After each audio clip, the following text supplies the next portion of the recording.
The snow was still melting along the stitches in my abdomen when she said it. Her boots crushed the frozen floorboards of the cabin porch, each step sharp enough to split the air open. I tried to stand, but the pain bent me in half. She didn't look back.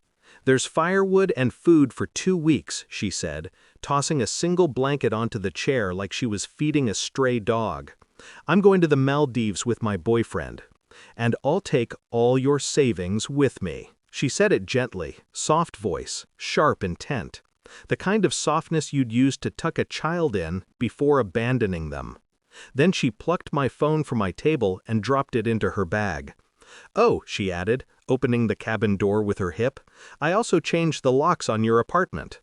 Her laughter froze before it reached me. Her boyfriend leaned on the car, bored, tapping the steering wheel, already imagining beaches that weren't his to deserve. She shouted something else from the open window, something triumphant, something rehearsed. But I didn't hear it, because I was too busy watching the back of her head as she drove away, and smiling. Not because I felt strong, but because I had finally seen her clearly. The surgeon had removed my appendix. He hadn't touched the rot sitting silently in my marriage. And she had no idea what waited for her. 200 kilometers away, behind a gate she didn't know I controlled. The first sign wasn't the messages, not the perfume that didn't belong to her, not the sudden gym memberships, the late-night work calls, the way her eyes darted slightly off-center when I asked how her day was. The first sign was quieter. She stopped arguing, stopped defending, stopped pretending, stopped caring enough to even hide the contempt curling behind her teeth. That kind of silence is deadly. Not loud like betrayal, not dramatic like heartbreak. It's clinical, precise, like a surgeon deciding what to cut. I felt it in small ways. Her phone always face down, her showers longer, her clothes newer, her smile brighter when she was leaving the house than when she returned to it. Denial is a warm blanket. It hides the cold truth until the cold becomes a storm. But one night, I caught a look on her face, a flicker of irritation, almost disgust, when I asked if she wanted tea. It lasted a second. Enough. Something inside me clicked, a quiet, deliberate shift, like gears aligning. I didn't yell, didn't accuse. I simply stopped assuming she was still mine. Stopped assuming she was who she pretended to be. I let the silence speak back. And in that silence, the truth began to surface. Slow, controlled, inevitable. Painkillers helped me sleep, but suspicion kept me awake. While she showered, I checked the mileage on her car. While she slept, I reviewed our shared bank statements. While she cooked dinner, I watched her eyes more than the food. Patterns reveal people. Numbers reveal intent. The withdrawals matched dates she said she was working late. The hotel charges matched her business trips. The sudden cash movements matched someone preparing to leave. The Maldives trip wasn't an impulse. It was a last stage. A goodbye disguised as a vacation. A theft disguised as independence. I spoke gently around her, pretended to be tired, pretended to trust, pretended not to know the second phone she hid in the spare room vent. When she worked nights, I drove to the city. Quietly, carefully.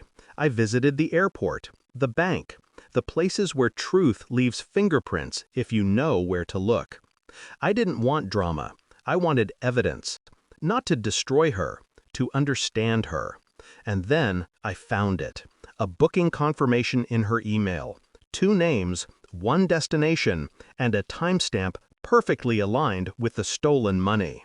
It all clicked together in one clean, merciless line.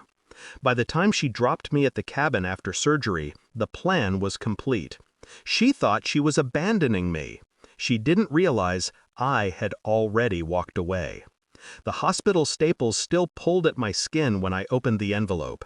DNA results, financial reports, screenshots, airport security permissions with her name and his. Everything I needed. I met her the day before the trip, acting weak, letting her feel safe inside her lie. She inspected me like a problem that was about to solve itself. "You'll be fine here," she said casually. I handed her the envelope. Just one sentence. "Open it." She hesitated. Fear is quiet at first. Then it grows. She slid her finger under the flap. "Read the first line."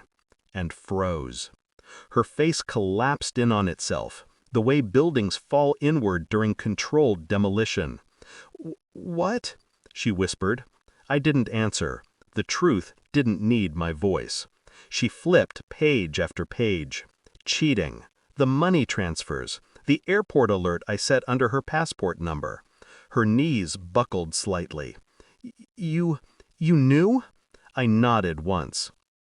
Calm, detached, almost bored. "What did you do?" she asked, desperation cracking her voice. I almost pitied her. Almost. "I canceled your flight," I said. She blinked. "And your boyfriend's?" A pause. "And I reported the stolen funds. The bank froze every account with your name on it." The color drained from her face. You can't." I already did. I stepped past her, slow, careful with the pain in my abdomen. "They're expecting you at the airport," I added. "Fraud investigation. You'll need to explain why you emptied our savings." Her breathing hitched. Panic, pure and choking. "And me?" she asked. "You're free to leave," I said quietly. "Just not the country." It was clean, legal, silent. The kind of revenge that doesn't raise a hand, just raises the truth. I walked out first, didn't look back. The snow crunched beneath my boots, pain flaring in my side, but it felt cleaner than any moment in the last year. She called my name, begged, cried. Her voice finally sounded honest. Mine didn't need to. I reached the car, opened the door, and inhaled the cold air. Freedom doesn't shout, it exhales. In the distance, I heard her sobbing collapse into the snow, a sound I didn't carry with me as I drove away. The truth had finally caught her, and I was done carrying anything that wasn't mine. My final thought as the road stretched out beneath the pale winter sun: some people think betrayal breaks you. They're wrong.